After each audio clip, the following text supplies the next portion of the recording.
अच्छा ये बोलिए कि आप इसी वार्ड के रहने वाले, आपको लाइट से तकलीफ क्या है? लाइट है ना, गिर जाते तारा घड़ी घड़ी, पूरे ऐसे चिंगारे उड़ते। वो छोटे छोटे बच्चे हमारे यहाँ पे। आपने मीटर ली हुए? मीटर लिए हुए हमने। लाइट बिल बराबर भरते? लाइट बिल बराबर भरते हम लोग का सब। आपके पास पावती होती सब है? सब है हमारे का। अच्छा जब ये तकलीफ है तो कोई बड़े जो अधिकारी रहते वो आके कभी देख के गए? कभी कोई नहीं आके देख के गए अभी तक। नहीं आते? नहीं तो कौन आता देखने के लिए? कोई नहीं आया अभी तक देखने। मतलब वायरमैन आते हैं कि कौन आते? कोई ना कोई आते होंगे ना? वायरमैन आके जुड़ा के चल जाता। वो क्या ये तो पूरे टूटे हुए नहीं है। तो फिर और कब फिर कब आते हो? आते जब टूटा, जब बुलाए तो बराबर आते वो। अच्छा हफ्ते में कितने बार टूटा वायर ये? हफ्ते में 2-3 बार टूटा हुआ है। टूटता फिर जुड़ा देते? फिर जुड़ा देते, फिर टूटता हो। अच्छा टूटे बाद कितने घंटे लाइट चल जाती है? मतलब दिन भर में से जो जाती तो वही 5-6 बजे मगरिब को आती बस। ये आप देख सकते हैं कि यहाँ पर कितने जॉइंट है, जगह जगह वायर आपको ने जले हुए है और कई वायर पिघले हुए नज़र आ रहे हैं, आप देख सकते हैं स्क्रीन के ऊपर। चलिए हम आपको और लोगों से मिलाते हैं, बातचीत कराते हैं, उनकी शिकायत क्या है, उनकी मांग क्या है। देखिए और आगे देखिए यहाँ पर भी काफ़ी एक जैन बड़ा दिख रहा है, जगह जगह देखो नहीं लकड़ी के जो डंडे होते हैं उसको बीच में बांधा गया है, उसके बावजूद देखो जगह जगह जैन नज़र आ रहे हैं। क्या कहेंगे? आपके वार्ड में राष्ट्रवादी के कार्यकर्ता जिम्मेदार है, सर्वे करा रहे हैं, इनका कहना है कि ये वार्ड के अंदर वायरों की तकलीफ है, लाइट की तकलीफ है। आप जनता है, हम आपसे पूछना चाहते हैं सही बात क्या है, झूठ बात क्या है? बरोबर है, यहाँ पर लाइट की बहुत तकलीफ है। लाइट की तकलीफ बोले तो उनका अगर लाइन जाती है, कोई प्रॉब्लम है एमएससीबी का तो वो ठीक है ना, लाइन जाती है लाइन आती है वो ठीक है। लेकिन यहाँ प्रॉब्लम ये है कि ये केबल है, ये केबल के ऊपर जो कोटिंग है वो गर्म होकर पिघलता, उसमें से भर्स्ट होते वायर, नीचे से लेडीज़ बच्चे जाते, उनके आंख पर गिर रहे हो, टपक रहे, एक आधे गाड़ी पे टपक जाएंगे। हाथ में लगने जैसे थे, कल से 2 दिन से उठा रहे वो उसको, नहीं तो हाथ सर लग रहा था चलने वाले का। वो वायर सर लग रहा था? सर लग रहा था। तो आपने शिकायत किसी से फोन करके बोले आपने? शिकायत और वो कब कौन आ रहा साहब यहाँ, कौन दिख रहा? कोई मेंबर ही नहीं हमारे। इसको तो हम बोलेंगे किसको? आम आदमी किसको बोलेगा? अच्छा मेजॉरिटी अगर होती है तो बोल सकते हैं। अच्छा ये और मैं खुद ही नया आया हुआ हूँ यहाँ पर, इसलिए मेरी ज़्यादा पहचान नहीं तो मैं भी 10 आदमी जमा करके बोल सकता था। अच्छा ये बोलिए कि जो भी आप कब से आए यहाँ पर? 1 साल होगा मुझे। 1 साल में बड़े अधिकारी आए क्या यहाँ पर? नहीं मैंने तो किसी को नहीं देखा। किसको पहचानते? नाम से, सूरत से पहचानते आप? नहीं नाम सूरत से। अच्छा जब ये प्रॉब्लम आता तो कौन आता सुधारने का वास्ते? प्रॉब्लम आए तो वो एमएससीबी के लोग आते हैं 2-3। वो प्राइवेट रहते हैं कि सरकारी रहते हैं? वो तो अपन नहीं बता सकते कि उनको है बोलते जॉब दिया हुआ है, वो रहते वो लोग। वो रहते? हाँ। तब आपकी मतलब प्रशासन से क्या मांग है? मेरी प्रशासन से एक ही मांग है कि ये जो एक्सीडेंट होने की जैसे नौबत आ चुकी है केबल की, और इसके जो जॉइंट है इतने जॉइंट बढ़ चुके हुए हैं कि ये जब भी होता तो ये हादसा होने जैसा टपक जाता, नीचे वायर गर्म होके पिघलता ना वो। जी तो वो गर्मी से उसके अंदर की वायर भी टूट जाती। तो उससे बेहतर है जो भी उनका उपाय, उनको जो जायज़ है, उनको डिपार्टमेंट को जो चीज़ उसके ऊपर वो कर सकते वो उपाय उन्होंने करना और लाइन पुराना। आपने जो मीटर लिए हुए हैं? हाँ मीटर लिए हुए। मीटर आज की तारीख में मैं अभी आपको मोबाइल में बताता, बिल पूरा कंप्लीट भरा हुआ है। पूरा भरा हुआ है? बिल्कुल भरा हुआ है, कोई करप्शन नहीं, कुछ नहीं। मेरे को होना भी नहीं हो 1 रुपया बीड़ी। वायर की शिकायत है सबको, और क्या है? वायर इतने नीचे पूरे वार्ड में आधे वार्ड में कहाँ का तकलीफ है आपके हिसाब से? पूरे एरिया में वैसे ही है, पूरे ये हाल है? जहाँ जाओगे यही हाल है। और लाइट का तो इतना तकलीफ है, पटेल नगर में ज़्यादा है हमारा। पटेल नगर में ज़्यादा? हाँ ये पटेल नगर है हमारा। अच्छा यहाँ पे बहुत लाइन की जरूरत है हमारे को, और इतना वायर टूटा हुआ है तो क्या जॉइंट करेंगे? आप बड़े ऑफिस पे गए थे तकरार देने को? वो बोलते हैं कि 50 को लेके आओ। कहाँ से लाएंगे 50 को, 100 को? कहाँ जमा करते फिरने का? 50 लोगों को लेके आओ बोलते हैं। तो ऐसा क्यों बोलते हो? ऐसा अब पता नहीं क्यों बोलते वो लोग। अब हमारे बिल तो क्लियर है। अच्छा आपके अतराफ में आपको मालूमात होंगे ना लाइट बिल लोग बराबर भरते? हमारे एरिया में तो बराबर है। हमारे एरिया में जहाँ 10 घर तक मैं बता सकता कि बराबर है। बराबर है? हाँ। वायर बिल्कुल बदलना चाहिए हमेशा। जुम्मा के दिन तो जो लाइट जाती है समझो सुबह 8 बजे से तो रात के 7-8 तक आती है लाइट, वायर टपका हुई रहता उसका। अच्छा बारिश में क्या हाल रहता? बारिश का तो वही हाल है ना। बारिश क्या, ठंड का लग गया, धूप का लग गया। निर्भर पानी जो है तो वोल्टेज ही नहीं, बोर भी नहीं चलती ज्यादा करके। अच्छा। और पंखे तो घूमते नहीं फिर। मतलब आपने ये मीटर ली हुई है क्या? है मीटर है, लाइट बिल क्लियर है, सब टोटल है बिल्कुल। अभी चल के देख सकते। अच्छा यहाँ पे राष्ट्रवादी के लोग आए तो और कोई और पार्टी के लोग आए? नहीं कोई पार्टी का तो कोई अभी यहाँ पार्टी का कोई कनेक्शन ही और आए भी तो नहीं मिले यार। कनेक्शन है ही नहीं यहाँ पे कोई ऐसा अभी। अभी कोई वार्ड मेंबर नहीं है वगैरह वगैरह कोई। अगर आपके मुद्दों को लेके अगर कोई ओपोजिशन पे बैठते हैं राष्ट्रवादी तो आप उनका साथ देंगे? बिल्कुल इंशाल्लाह। अच्छा जैसा आपने डॉक्टर साहब का नाम लिया तो डॉक्टर साहब का अपनी शिकायत दर्ज कराए थे, इनके पास बोले थे? डॉक्टर साहब के पास में शिकायत दर्ज कराने के लिए अभी इससे पहले वो बहुत टाइम हो गया उनको आकर, जब वो इलेक्शन के कार्ड बनाने के लिए आए थे। अब उसके बाद में वो आए नहीं पूछने के लिए कि क्या प्रॉब्लम है बोल के, नहीं क्या तकलीफ है बोल जैसा के। आपने अभी हक से आप बोले ना कि हाँ। डॉक्टर साहब आए थे, हाँ। तो मेरा सवाल ये है कि भाई जैसा हक से आपने उनको बोलेगा साहब ये हमारे पटेल नगर में मसला है, नहीं तो बोलना पड़ेगा जाकर अभी आपने उनको, अभी आज तक अभी बोले अभी उनको बोले नहीं ये भैया बात। बोलना चाहिए था ना, कब बोले? बोलेंगे उनके लिए, उनके पास जाना पड़ेगा अभी, जैसा हमारे असलम पठान साहब उनसे बात करना पड़ेगा जाकर कि ये तकलीफ इतनी है बोल के। अभी वो ऐसा तो वायरों का काम हो गया, कल ही वायरों का काम हो गया, बहुत सारे वायर नीचे लटक गए थे। अच्छा। जो बड़ी गाड़ी आने के लिए भी तकलीफ हो रही थी। अच्छा। बड़ी गाड़ी बिल्कुल ये गली से नहीं आ रही थी, फातिमा मस्जिद के गली से घुमा के लेके आना पड़ रहा था। शादी की भी बारात की जो गाड़ी थी, हमको बहुत तकलीफ हो गई थी, हमारे को 2 घंटे लगे गाड़ी अंदर लाने के लिए, इतनी वायर की तकलीफ हो गई थी। लेकिन कल 2 दिन से समझो वायर ऊपर कर दिए जी। वायरमैन आए थे बीच में, अभी 2 दिन से वायरा ऊपर करके चले गए। ये अस्सलाम मस्जिद के पास के जो वायरा लटक गए थे नीचे, भैया बार बार होता क्या प्रॉब्लम? बहुत प्रॉब्लम है, हमेशा होते रहते हैं। हमेशा प्रॉब्लम है। फैना तो ऐसे घूमते जैसा हाथ से घुमा रहे, इतना वोल्टेज कम है इतना वोल्टेज कम है कि फैनों को हाथ से घुमाना पड़ रहा, और कभी कभी वोल्टेज ऐसा आ जाता कि टीवी उड़ जा रहे।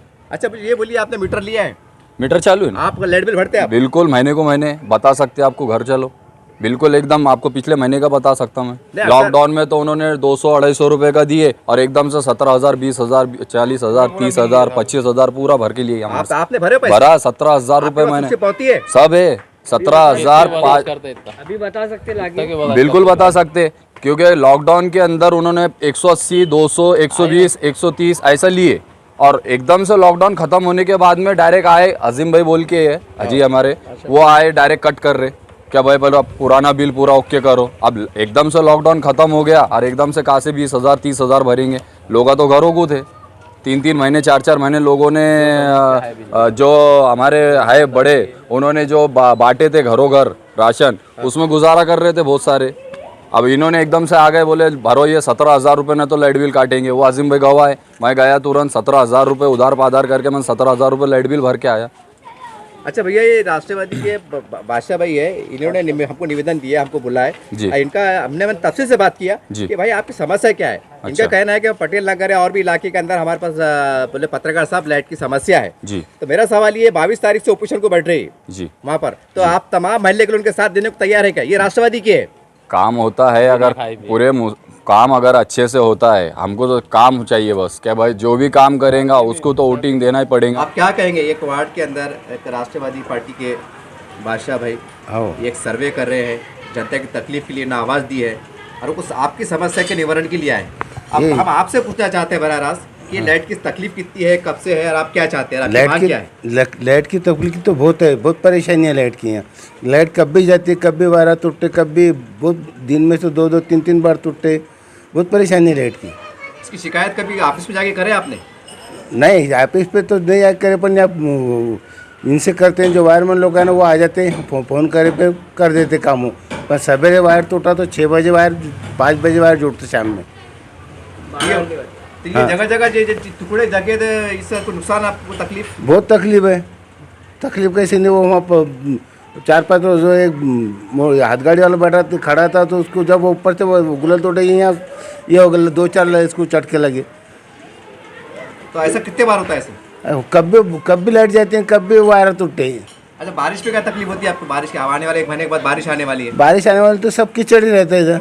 नहीं कीचड़ नहीं, लाइट की क्या तकलीफ क्या रहती? लाइट आती जाती क्या कुछ स्पार्क होता? होता है लाइट्स का चालू प्रॉब्लम, लाइट के पूरे खुले लाइट है, पूरा वायर खराब है, टूट जाते हो। अच्छा जो बड़े अफसर अधिकारी वो आते क्या मतलब सर्वे को? नहीं कभी नहीं आए, कभी नहीं आए? नहीं आते आप नहीं। उनको पहचानते नाम से, सूरत से पहचानते? सूरत से पहचानते, नाम से तो नहीं पहचानते। ऐसे वायरमैन लोग ही चाहते जो क्या है, तो बस गाड़ी बड़े अधिकारी नहीं आते कि कभी कभी आते? आते हैं कभी, वो अपना उनका मालूम इतनी पड़ा अभी से। मतलब आपका पूरा काम ये वायरमैन ही कर देते? हाँ कर देते हैं। ये कुछ पैसे वगैरह लेते कि मतलब ऐसा कुछ? नहीं पैसा नहीं लेते। हाँ बादशाह भाई क्या कहेंगे आप? अस्सलाम वालेकुम, मैं राष्ट्रवादी कांग्रेस पार्टी का शहर उपाध्यक्ष हूँ। युवक कांग्रेस के सेल में काम करता हूँ मैं, राष्ट्रवादी युवक के।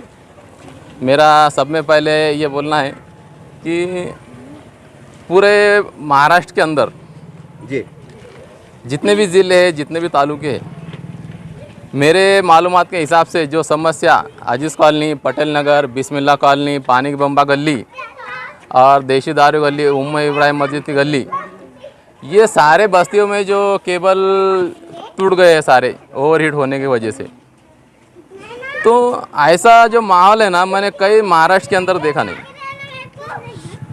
मेरा ऐसा प्रशासन को बोलना है कि प्रशासन ये मुस्लिम बस्तियां हैं पूरे की पूरे 100%, इसलिए इसे अनदेखा कर रहा है क्या?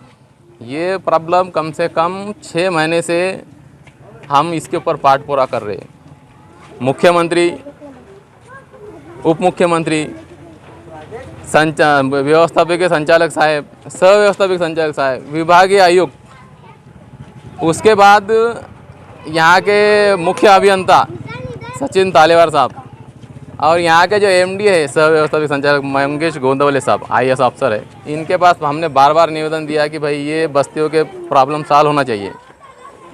ऐसा जो नज़ारा है यहाँ का, वायरा टूटे हुए है 10 फीट पर, 15 फीट पर, 20 फीट पर, ऐसा नज़ारा हमारे महाराष्ट्र के ज़िले तालुके छोड़कर सिर्फ हमारे नारेगांव के अंदर ही ये 5-6 मुस्लिम बस्तियाँ छोड़कर ये प्रॉब्लम आप हमारे नारेगांव वार्ड क्रमांक 35 के अंदर ही आप कहीं बता दीजिए कि ऐसा प्रॉब्लम कहीं है क्या? आप बहुत सीनियर ऑफिसर है। मैं औरंगाबाद के मंगेश गोंदवले साहब जो हमारे IAS अफसर है, जो महाराष्ट्र विद्युत कंपनी के जो अध्यक्ष है, डायरेक्टर है, उनके अंडर में 8 से 10 ज़िले आते हैं और पूरे प्रभारी हैं यहाँ के वो। तो मेरा ऐसा बोलना है कि तुम्हारा जो कंट्रोलिंग है, यहाँ के जो आपके नीचे जो ऑफिसर काम कर रहे हैं, जिनका नाम है MIDC चिकलठाना डिवीज़न के जो हमारे कार्यकारी अभियंता है, जिनका ये खास काम है कि जहाँ पर प्रॉब्लम होता है, वहाँ पर बड़ी प्रॉब्लम जब होती है तो वहाँ पर इन्होंने खुद जाकर विजिट करना चाहिए, और वो काम किस तरीके से अच्छा हो सकता है, क्योंकि उन्होंने उसकी पढ़ाई की है। जो इंसान जिस पढ़ाई करता है ना, उसको बहुत बारीकी से मालूमात होती है कि ये प्रॉब्लम किस तरह का सॉल्व किया जाए। लेकिन आपने देखा है ये सारे हमारे भाई लोगों ने और सब ने ये अपने कहा है जिम्मेदारी से कि ऐसा कोई आला अधिकारी हमारे इन गरीब बस्तियों में कभी आकर देखता नहीं है या झांकता नहीं है। यहाँ तक कि कार्यकारी अभियंता श्याम मोरे साहब का नाम तक इनको मालूम नहीं है। तो इतनी बड़ी समस्या है, और हमने बार बार राष्ट्रवादी कांग्रेस पार्टी की तरफ से निवेदन दिया, आंदोलन किए हैं।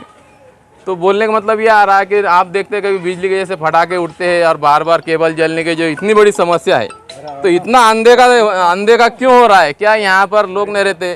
क्या ये स्मार्ट सिटी है? औरंगाबाद स्मार्ट सिटी हम कहा जाता है। स्मार्ट सिटी के अंदर रह रहे हैं, ऐसा इन लोगों को भी मालूम होना चाहिए।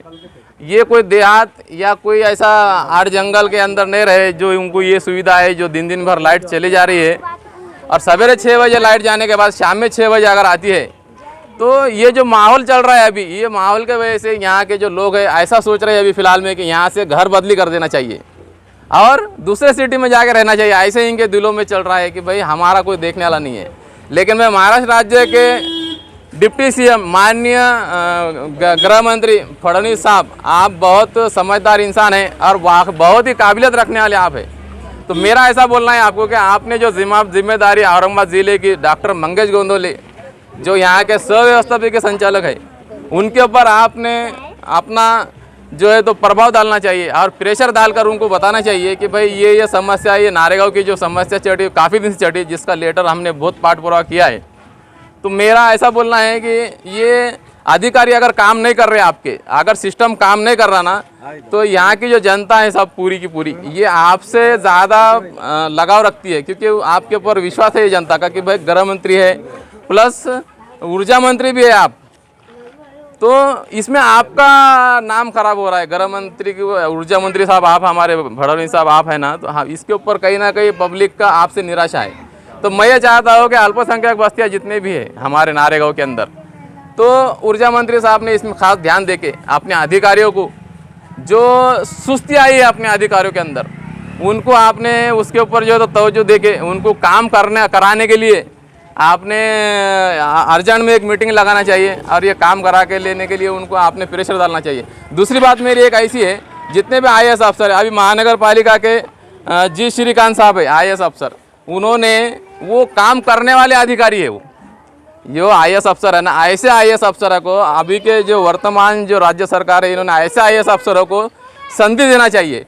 क्योंकि इमरजेंसी सेवा के अंदर महानगर पालिका बिजली विभाग आता है, बिजली विभाग में भी ऐसा ही IAS अफसर जी श्रीकांत जैसा आप अगर बिठाते माननीय मुख्यमंत्री साहब को हमारी ये पूरे बस्ती के तरफ से हमारी सबकी एक आवाज़ में हम आपको बताना चाह रहे हैं कि महावितरण के जो इंचार्ज है यहाँ के डॉक्टर मंगेश गोंदले, इनकी जगह जी श्रीकांत जैसा IAS ऑफिसर, जिसको अपनी पगार के साथ साथ चालू वर्तमान अपने ड्यूटी के अंदर लोक सेवा करने का भी जो जिद है उनके अंदर, ऐसा ऑफिसर आपने देना चाहिए। और जितने भी IAS अफसर है, इन्होंने जी श्रीकांत जो हमारे अभी नवनियुक्त प्रशासक वैसे आयुक्त है औरंगाबाद शहर के, ऐसा आयुक्त जो है ना हर जगह देना चाहिए, खास कर महावितरण के जो बिजली विभाग है इसके लिए देना चाहिए। और जल्दी से जल्दी डॉक्टर मंगेश गोंदले, इनके हाथ से महावितरण का काम सही तरीके से संभाला नहीं जा रहा है, इनके जगह जी श्रीकांत जैसा ऑफिसर नियुक्त करके, वो जी श्रीकांत साहब की जो काम करने की स्टाइल है वो स्टाइल वाला अगर अध्यक्ष आता तो ज़रूर महावितरण जो आज घाटे में चढ़ रही 20,000 कोटी की, वो ज़रूर ज़ीरो में आएगी। और सामान्य जनता जो राज्य सरकार को अपने लिए जो चुन के लाती है, उसका भी उनको उसका हिसाब मिलेगा कि भाई सही अभी राज्य सरकार से काम कर रही। मेरा आखिरी यही बोलना है कि इन सारे बस्तियों के अंदर जल्द से जल्द महावितरण ने अपना काम करना चाहिए, नए केबल डालना चाहिए। सारे केबल टूट चुके हैं, ये स्मार्ट सिटी में रहे हैं, ये लोग अभी फ़िलहाल में अपने घर बेचना चाह रहे हैं। यहाँ से इतना प्रॉब्लम है, हर आधे घंटे को 1 घंटे को लाइट गई, हर 1 घंटे को उनका बोलना ये लाइट से इनको छुटकारा मिलना चाहिए।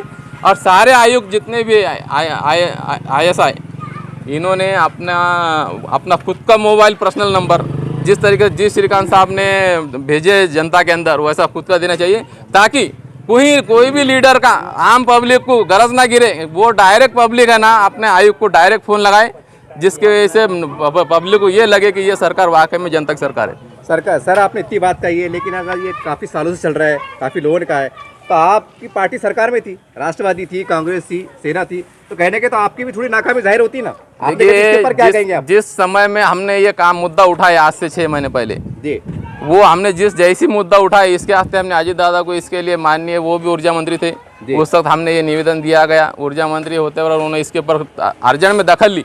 लेकिन चंद महीने के बाद हमारी गवर्नमेंट जाने के बाद ये काम नहीं हो सका, लेकिन हमने उसको जारी रखे। आज भी हमारा काम जारी है और जल्द से जल्द ये काम होएगा। लेकिन इसके लिए जो है ना, ये जो वर्तमान सरकार है इनका ध्यान नहीं है इसके ऊपर, काफ़ी उनके भी मसले चल रहे हैं, इसलिए थोड़ा सा विलम्ब हो रहा है। औरंगाबाद के नेताओं को संदेश देंगे एक मानवता के आधार पर आप? मेरा तो ऐसे बोलना है सबको कि भाई जितने भी नेता हैं, इन्होंने ग्राउंड लेवल पर पैदल घूम के हर घर की हर इंसान से मिल के पूछना चाहिए कि मैं आपके काम क्या आ सकता हूँ जी। इस तरीके से अगर लीडरशिप हुई तो ज़रूर ये सामान्य लोगों को जो है ना इंसाफ मिलेगा, और उनको ऐसा लगेगा कि लीडर वैसा होना चाहिए जैसा वो लीडर आप पैदल घूम के जो उनका सर्वे करके देखेंगे।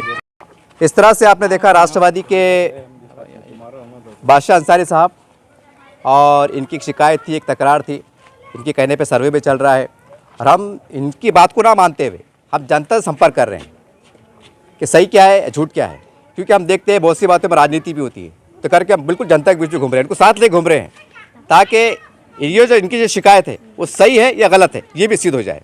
बहरहाल सारी बात आपके सामने है, कुछ ज़्यादा कहना मकसद नहीं है, लेकिन साहब ने एक बहुत अच्छी बात की है कि औरंगाबाद के माननीय आयुक्त जी श्रीकांत साहब ने अपना व्हाट्सअप नंबर दिया है। ऐसा मैं समझता हूँ औरंगाबाद में शायद मैं पहली बार देख रहा हूँ कि कोई कमिश्नर अपना व्हाट्सअप नंबर दे रहा है कि आप अपनी शिकायत दर्ज करो, एक बहुत बड़ी बात है। तो ऐसा अगर अधिकारी यहाँ पर अगर मिल जाता है जैसे साहब ने मांग की है, तो हम समझते हैं कि तमाम औरंगाबाद की सलाम बस्तियों को न्याय मिलेगा, इंसाफ मिलेगा। इसी प्रकार से जो नेता लोग हैं, आमदार है, खासदार है, सारी बातें हम देखते हैं। कलेक्टर साहब महीने में एक बार जनता दरबार लगाते हैं, हालांकि कलेक्टर साहब के पीछे पूरे ज़िले का काम होता है, सर खुजाने की फुर्सत नहीं होती है। उसके बाद भी एक दिन जो है तो पीर के दिन जो महीने का पहला पीर आता है तब जनता दरबार लेते हैं और तमाम ज़िले की शहर की समस्याओं को सुनते हैं। तो इसी प्रकार से जो आमदार होते हैं, खासदार होते हैं, क्या वो एक जोन वाइज महानगर पालिका में 9-8 जोन होते हैं, तो आप भी एक दिन 2 दिन का कैंप ले सकते हैं ना कि भाई मैं जोन के अंदर बैठा हूँ, पिंडाल लगा के बैठे, मंडप लगा के तमाम जो जोन के है 4-5 वार्ड के लोग यहाँ पर आए, चाहे पानी की समस्या है, लाइट की समस्या है, वार्ड की समस्या है, रास्ते की समस्या है, आप आए। हम सुबह 9 बजे से लेकर शाम तक बैठने वाले हैं। जैसा पोलिंग बूथ के बैठते, इलेक्शन में बैठते हैं, आप शाम तक फिरते हैं, भूखे प्यासे फिरते हैं। अगर आपने महीने 2 महीने में अगर एक बार तमाम जो नेता लोग होते हैं, सब पार्टी के नेता, अगर आप पिंडाल लगा के बैठ जाए तो बहुत बड़ा काम हो जाएगा साहब।